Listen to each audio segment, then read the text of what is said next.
Fala, medões e medões, olha só, o medonho Raimundo Quilombo chegando para vocês aqui diretamente do centro do mundo. O centro do mundo situado no Quilombo Rampa, no território Quilombola Rampa, que fica situado a 27 quilômetros da cidade de Vargem Grande, no estado do Maranhão. E já abraçando todo mundo que sempre é ligado com a gente aí através da rádio e TV Quilombo Rampa. Lembrando que a rádio e TV Quilombo Rampa, a medonha, tá numa parceria com a galera do Desenrola e Não Me Enrola, e a organização Oxfam Brasil, que é a organização de combate às desigualdades sociais, para falar sobre desigualdades vacinais nos territórios brasileiros, nas comunidades, nos territórios quilombolas espalhados aí pelo Brasil. Não só quilombola também, mas também territórios indígenas e todos os territórios aí de comunidades tradicionais. Então, para você que chega agora com a gente, muito obrigado pela sua companhia, pela sua audiência de sempre, né? E nesses episódios a gente vai falar referente às dificuldades enfrentadas, né, pelos povos e comunidades na questão tratada aí da Covid-19, né? Como a pandemia do novo coronavírus afetou diretamente a vida das comunidades, né? Então todo mundo, né, a gente sabe que todo mundo teve a sua dificuldade, todo mundo enfrentou situações que não estavam, né, ali relacionado à vivência, né, diária. Então de repente muda, né, transforma aquele seu mundo ali diário, de repente chega uma pandemia, né? Então todo mundo passou algumas dificuldades, algumas necessidades, mas mais ainda quem vive em comunidades, quem vive em territórios, né, de comunidades aí espalhadas pelo Brasil, tiveram vários desafios, né? E nesses podcasts a gente vai tratar relacionado a isso, as dificuldades vacinais, principalmente, que afetou, né, nesse momento tardio, que as comunidades tiveram de solucionar vários problemas, de sair dessa situação relacionada à Covid-19. E olha só, segundo o relatório concluído da Oxfam Brasil, concluído sobre a desigualdade no acesso à vacina contra a Covid-19, o estado do Maranhão, onde a nossa organização está inserida, teve a menor cobertura vacinal primária entre todos os estados da região nordeste do país, com a cobertura de 64,9% da população. E aí, vocês sabiam desses dados? Não sabiam, né? Outro dado do relatório que chama muito a atenção para o avanço das desigualdades sociais no Maranhão é que o estado apresenta o segundo pior índice do desenvolvimento humano, com 0,639. Alagoas é o estado nordestino com o pior índice de desenvolvimento humano e que está em 0,631. O relatório também aponta que, conforme o índice de desenvolvimento humano nos estados brasileiros diminui, a cobertura da vacina também contra a Covid-19, ela diminui, alcançando cada vez menos a população e aumentando, certo, o cenário das desigualdades no acesso à vacinação contra a Covid-19. Esses dados foram compilados em outubro de 2022 e são baseados nos indicadores do vacinômetro da Covid-19 da Rede Nacional de Dados da Saúde sobre o sistema de atenção à saúde indígena no Sistema Único de Saúde do Ministério da Saúde do Brasil. Então esse relatório da Oxfam Brasil, ele foi muito importante, né? Está sendo muito importante porque ele mostra, né? Ele mostra como foi essas situações, né? Qual foi essa dificuldade que as comunidades enfrentaram para ter esse acesso à vacinação contra a Covid-19. Então a gente chama você agora, né, para acompanhar com a gente relatos de moradores, de comunicadores populares que moram, né, nos seus territórios, falando sobre essa dificuldade que foi, de uma forma geral, a pandemia do novo coronavírus e como que esse tardio, né, às vezes de uma simples informação e do acesso à vacinação contra a Covid-19 intensificou os momentos conturbados que as comunidades, que os territórios enfrentaram durante esse período tenso da pandemia do novo coronavírus. Bom dia, eu sou o Joécio Pires, do território quilombola Santa Rosa dos Pretos, que fica no município de Itapecurumirim, Maranhão. Falar, né, dos territórios quilombolas nesse contexto de pandemia é falar com uma imensa tristeza, né? Por conta de nossas atividades serem muito em mutirão, né?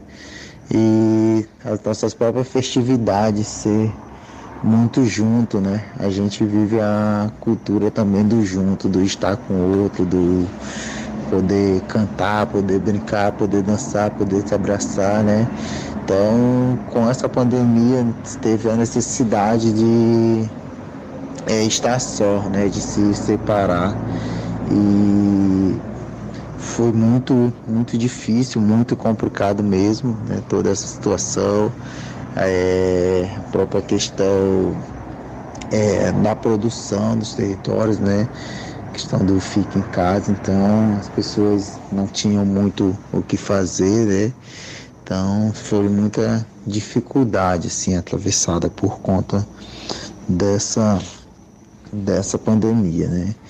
Então o que foi feito, né, aqui foi algumas campanhas para arrecadação de cestas básicas, né, que também por algumas semanas, alguns meses garantiu assim essa permanência dentro de casa, né, desses quilombolas dentro de casa.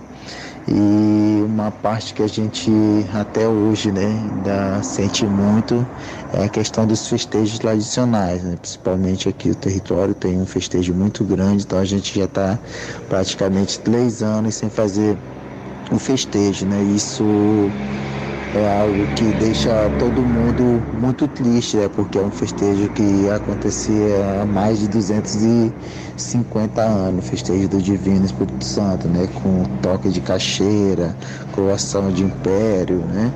E dentro desse festejo acontecia várias outras atividades, né? Como manifestações, né, como o tambor de crioula, o terecô de caixa, o bumba-boi, né, isso ficou muito complicado, né, não foi mais feito, na verdade, por conta da pandemia. Então a gente vive esse processo, né, apesar de no início, o primeiro ano, a gente não ter registro de óbito aqui dentro do território, né? Mas acabou que no segundo ano a gente teve 2 óbitos por conta da pandemia, e isso também deixa, de certa forma, o território enlutado, né? Então, seguimos aqui, né? Enfim, já a grande maioria já tomou a 3ª dose da vacina e esperamos que logo as coisas possam voltar a uma certa normalidade, né? E a gente possa retomar também nossas atividades culturais, que são também a essência do território quilombola. Sou Sebastiana, moradora de Pequiá de Baixo, nasci nessa comunidade.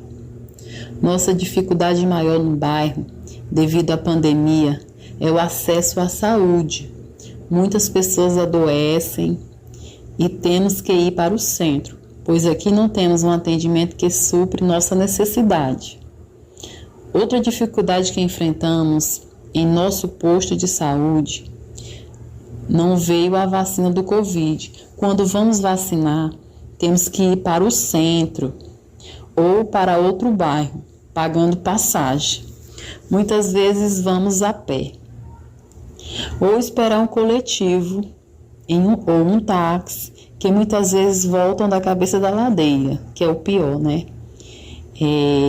A cabeça da ladeira é onde fica localizada a cigarreira. O nosso bairro é esquecido devido ter essa história de reassentamento. Aliás, a história de quem vai ser reassentado, né? Aliás, quem vai ser reassentado, pois tem muitos que não vão ser. Eu sou uma dessas tais.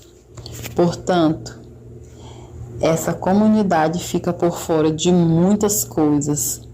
As empresas beneficiam outros bairros e não o nosso, que somos impactados por elas. Na verdade, eles lucram em cima de nós. Candicaiá, Itzanká, Laio, Cariu, Cariri, Aibi, Natia, Itaijipuru, Aibiu, Pão Açu. Isolaio, Cariu, Cariri, da aldeia Itagipuru, ilha de Pão Açu, Maranhão. A pandemia, ela afetou, né, bastante a rotina da comunidade. A comunidade tem no entorno, né, 3 terreiros de mina que são bem ativos dentro da comunidade, assim, né, pela relação com a interação entre as pessoas, né, e as festividades que acontecem dentro,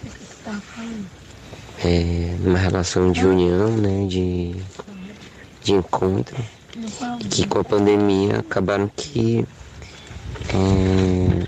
afastou, né, esses encontros, né, interrompeu por alguns anos, né, esses encontros de acontecerem. Além disso, também tem a cultura do homem boi de costa de mão, que é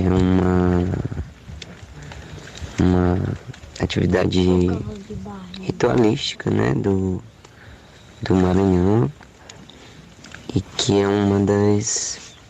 que é patrimônio material da humanidade, e que é um dos últimos bois de costa de mão da ilha de Pão Açu, e que com a pandemia acabou que não tiveram recursos, né, para se manterem, e que isso acarreta em um monte de problemáticas, né, para as pessoas que vivem em torno da cultura popular também, né, acabam que desestabilizou, né, a continuidade. O mestre Ubelino Pimenta, com muita dificuldade para manter, né, então contou com o apoio de algumas pessoas que se disponibilizaram, né, a estar junto, mas que todas as outras pessoas também tiveram que se virar, né, de outras formas, né. A comunidade vive da pesca e do cultivo também, e que de alguma forma interrompeu, né, assim, mas na relação com a natureza ali próxima ainda dava para se manter, mas a relação com recursos que vêm de fora acabou que também causou uma desestrutura, né, dentro da comunidade. Mas que agora que está se restabelecendo novamente, né. As escolas ainda não abriram, mas elas estão abrindo, né? Elas acabaram passando por uma reforma nesse período.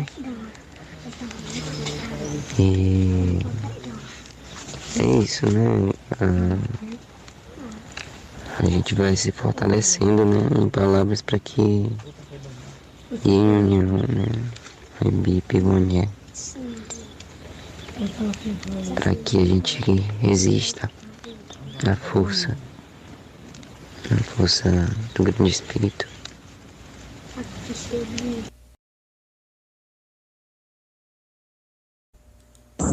Salve, salve, Zagaia, comunicação de dentro para dentro.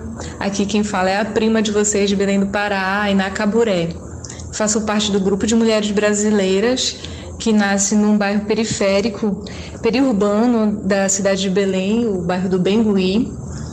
E a gente atua há muitos anos já no combate à violência contra a mulher, a violência doméstica. A gente combate isso com o fortalecimento econômico das mulheres e o cuidado com a saúde da mulher. Nós fazemos pesquisas sobre a saúde da mulher, sobre atendimento, sobre as políticas públicas, mas também realizamos rodas de conversa e rodas de terapia comunitária, no sentido de estar nos fortalecendo, estar atentas à nossa saúde. E um dos problemas que a gente identificou com a chegada da pandemia foi o aumento de casos de violência doméstica. Aumentou muito o caso de violência doméstica por conta dessa questão do recolhimento, né? E um pouco da quebra do contato das pessoas socialmente, mas e contando com a política pública de saúde que já era precária, né, ficou muito difícil também essa situação das pessoas estarem com a saúde vulnerabilizada, né, por conta da pandemia. E o uso da máscara tem um grande conflito, né, para introduzir por conta da nossa cultura. Aqui no Pará a gente fala fazendo bico, a gente aponta para os lugares fazendo um bico, em vez de falar para onde é, a gente já faz um bico, né? Então a nossa expressão, ela faz muito parte da nossa comunicação. Então até hoje tem sido muito difícil introduzir o uso da máscara. E então acaba que o nosso movimento sofreu um grande abalo com o número de pessoas que adoeceu por conta do Covid. Né? Nos nossos movimentos, muitas pessoas ficaram adoecidas, ficaram com a saúde fragilizada, e também muitas pessoas desse próprio movimento ficaram responsáveis de estar no cuidado de pessoas que adoeceram. Né? E aí aumenta a nossa reflexão sobre a economia do cuidado, do quanto que o Estado lucra, né, não pagando pelos serviços que são desenvolvidos culturalmente por mulheres, que é dito serviço de mulher, né? Que é cuidar dos idosos, dos enfermos e das crianças, da alimentação, de tudo que tem no lar. E aí, enfim, a gente tem tentado driblar um pouco esse problema da pandemia com trabalhos focados no básico para a nossa sobrevivência. Acaba que o GMB que é o Grupo de Mulheres Brasileiras, ficou focado na distribuição de cestas básicas para as mulheres da nossa rede, que estavam precisando muito desse apoio para poder seguir em diante com as suas resistências, né? Para a gente saber que, mesmo distante, não estávamos largando a mão de nenhuma de nós, né? E os encontros acabaram sendo adiados no início, depois a gente começou a retomar os encontros com um número reduzido de pessoas, fazendo o rodízio, né? E as místicas cada vez mais atentas a todo esse processo de luto que nós temos vivenciado, né? Mas a gente vai adaptando e caminhando conforme possível. A gente segue por aqui, criando estratégias para se articular e continuar unidos, independente de Covid, está movimentando e fortalecendo os nossos laços de identidade, os nossos laços de resistência, porque é preciso, né? Ainda mais diante do desgoverno que está aí. O que acontece? Todo esse sistema, como está posto, revela para a gente que existe uma necropolítica estruturada, em que não se escolhe mais simplesmente que grupos que você vai favorecer pelas políticas públicas, que grupo você vai estar salvando, mas para ganhar eleitores e para seguir com o modelo de desenvolvimento que essas elites que estão no comando têm programado e executado, agora se define também que grupos que vão ser sacrificados, quais são as zonas de sacrifícios, que grupos que estarão morrendo para que se mantenha em curso esse modelo de desenvolvimento. Eu sou o Dimas, aqui da comunidade quilombola de Lago do Coco, da cidade de Matos do Norte. E a pandemia chegou aqui num momento muito delicado, porque sempre houve muitos conflitos dentro do território. Com a pandemia, a gente não podia se reunir para tentar solucionar esses problemas. Eu acredito que esse foi um fator muito prejudicial para a gente, porque os problemas foram só acumulando.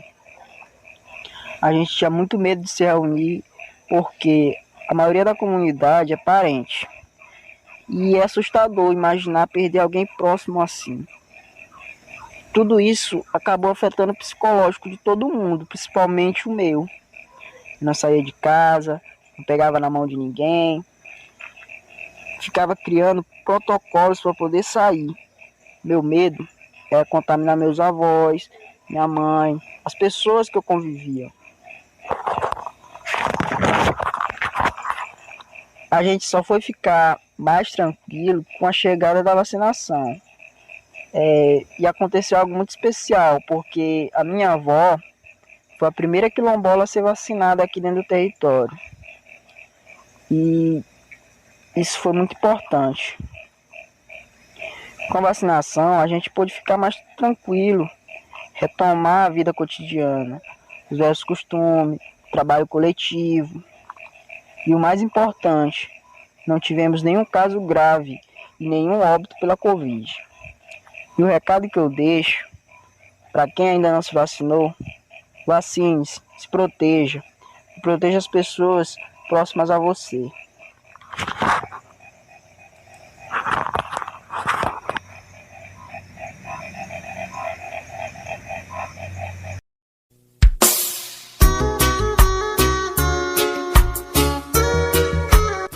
Então tá aí, pessoal, os relatos, né, já falam por si, né? A gente sabe mais do que ninguém que quem vive em comunidade, né, sabe mais do que ninguém de como a pandemia foi um momento de muita dificuldade mesmo, de incertezas, de complicações, né, e como todo o sistema, né, o sistema trata as comunidades, né, como sempre trataram e como trataram durante essa pandemia, é algo que falta palavras para descrever, né, porque as comunidades ficaram mais ainda, né, mais vulneráveis do que elas já eram, né, do que elas sempre foram, né, que é importante também a gente ressaltar essas questões, né, as pessoas, mas as comunidades ficaram isoladas. As comunidades na verdade já eram isoladas, né, de tudo, de políticas públicas, de todos os sistemas, aspectos sociais que poderiam desenvolver as comunidades, né, as comunidades sempre tiveram essas dificuldades. E a pandemia foi tipo mais um momento, né, que só intensificou isso, né? Então as comunidades sofreram muito, os povos de comunidades durante a pandemia, a falta de acesso às questões simples, né, as questões básicas que iam ajudar a população a se sair né, dessa situação. E os relatos falam por si, né? São dificuldades que vão desde o acesso básico aos órgãos públicos, né, até a questão que mexe com o sagrado, né, de cada um, que foi ficar sem desenvolver atividades que a comunidade sempre fez, né? Então a pandemia ela traga aí um corte, né, um atravessamento muito grande na vida das comunidades dos territórios tradicionais sagrados espalhados pelo Brasil. Então a gente convida você a compartilhar esse episódio a muito mais pessoas e acompanhar a gente aí nos episódios também que ainda virão por aqui, né, nessa parceria da Rádio TV Quilombo Rampa Medonha com a turma do Desenrola e Não Me Enrola e a Osfon Brasil. Então fique ligado, vem muito mais debate sobre desigualdades vacinais no território brasileiro, né, sobretudo aí nas comunidades tradicionais, e a gente se encontra por aqui, viu? Se encontra por aqui. Abração para todo mundo que está acompanhando a gente, para todo mundo que vai ouvir esse nosso podcast e vai compartilhar aí com a geral. Compartilhe com a geral, viu? Rádio TV Quilombo Rampa, Revista Osfon Brasil, Desenrola e Não Me Enrola. Tamo juntos!